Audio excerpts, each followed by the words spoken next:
Aceh.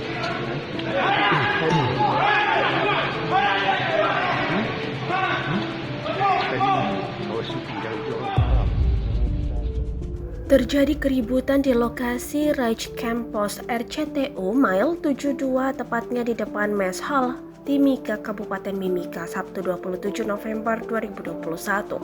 Keributan tersebut bersumber dari sejumlah anggota Kopassus dan anggota polisi dari Satgas Amole Papua. Bahkan, situasi pada saat bentrok pun terekam kamera dan viral di media sosial. Terdengar pula suara letusan tembakan saat terjadi bentrok. Dilansir dari tribunnews.com, 5 anggota polisi dari Satgas Amole terluka dan kini mendapatkan perawatan medis. Kapolda Papua Irjen Pol Matius De Fakiri ketika dikonfirmasi tribunpapua.com Minggu 28 November 2021 malam melalui sambungan telepon seluler membenarkan kejadian tersebut. Ia pun menjelaskan persoalan itu sudah diselesaikan secara baik-baik.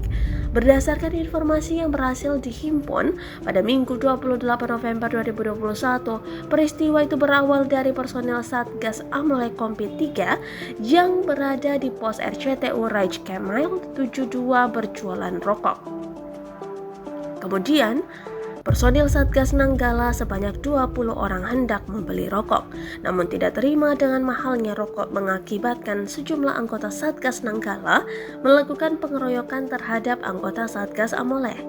Selanjutnya, personil yang berada di lokasi pos RCTU melakukan perlawanan dan menyisir lokasi kejadian guna menyelamatkan rekan-rekan yang terluka. Kelima anggota yang menjadi korban yakni Bribka Risma, Bribka Ramazana, Bribtu Edi, Baraka Heru, Baratu Munawir, dan Baratu Julianda.